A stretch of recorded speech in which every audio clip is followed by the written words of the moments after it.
House Bill 1031. Clerk will read. An act relating to the government issuance of a certificate of birth resulting in stillbirth. Last line. 1/2022. There are no amendments. With the consent of the House, the rules will be suspended and House Bill 1031 will be advanced to third reading. Hear no objection, so ordered. House Bill 1031 on third reading and final passage. Remarks. The member from the 48th District, Representative Wallen. Thank you, Mr. Speaker. I'm truly honored today to speak to you about families who've endured an unimaginable loss. Thousands of families each year suffer a stillbirth, and those numbers have unfortunately increased with the pandemic. In most other states in our country, these families receive a certificate of birth resulting in stillbirth. In Washington state, they only receive a certificate of death. Many deeply painful and traumatic losses in our lives are not acknowledged by those around us. Sometimes we don't know what to say, so we decide not to say anything at all.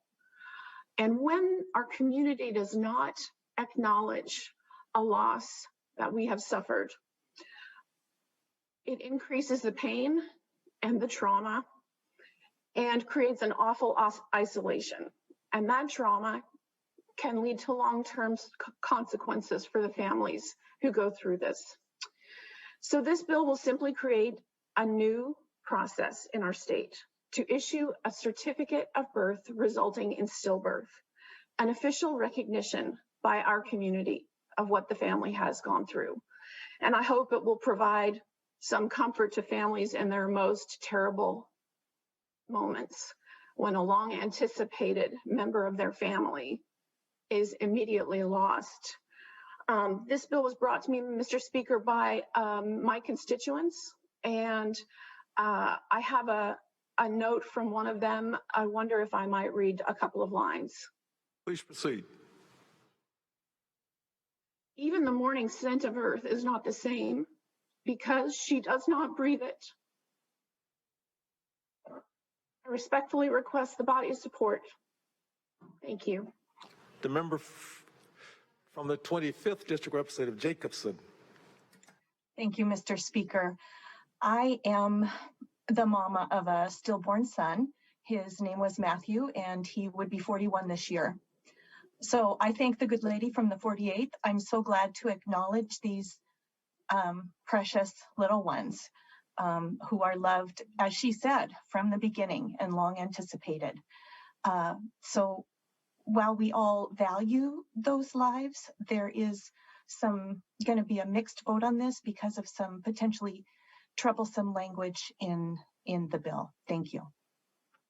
The member from the 15th District, Representative Defoe. Thank you, Mr. Speaker. On November 8th, 2014, my wife delivered our baby 18 weeks into her pregnancy after she went into premature labor. And I'll always remember that day. My family, every year on November 8th, we go to Calvary Cemetery to his tombstone, and we'd say our prayers, and just I think of the blessing of the time that he was with us in this earth. We were blessed because we had so many supporters around us. We had a lot of family. We had a lot of people who opened up and told us that this had happened to them as well. And as the good lady said, who brought this bill forward from the 48th, that was really an important step for us. And we had a church that allowed us to bury our son in the cemetery. And we were able to do a lot of things that many people in our state don't have the resources to do. And this bill would allow those other families and individuals to have another chance at acknowledging the short but very impactful times that they had with these family members, these babies.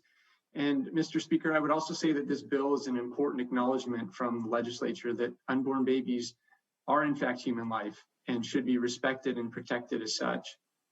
And that is why, Mr. Speaker, I'm troubled by sections 213C2 and 1.4, which contradict this acknowledgement and claim that a right exists in the Washington state and the U.S. constitutions that allows for a person to terminate the life of an unborn baby and validates laws that allow for the termination of even late-term pregnancies in our state.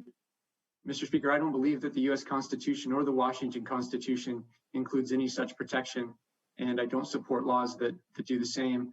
And so for that reason, I'm unfortunately going to be a no on this bill, even though I really appreciate the sentiments and the comfort that the birth certificates would provide to many families and individuals in our state and would have provided to mine as well.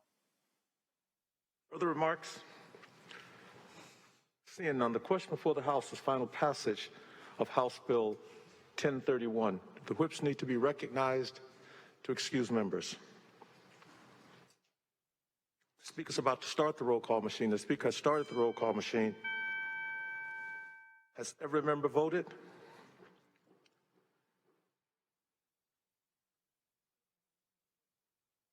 How does Representative Santos vote? Representative Hackney?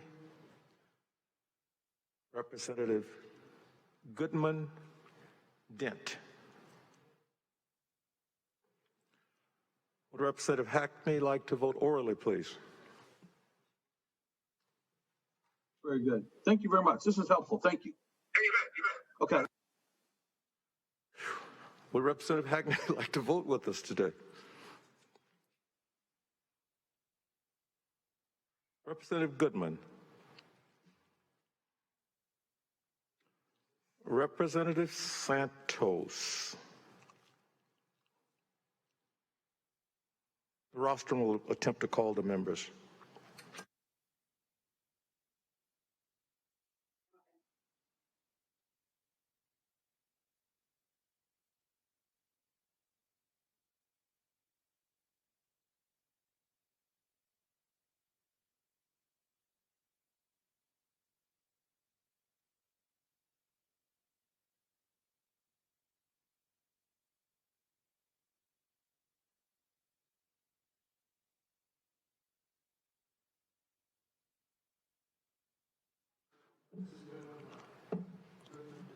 Representative Goodman.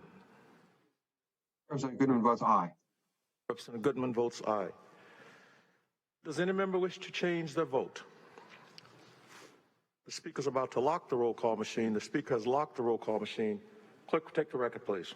Mr. Speaker, there are 85 yeas, 13 nays, 0 excused. Having received the constitutional majority, House Bill 1031 is declared passed.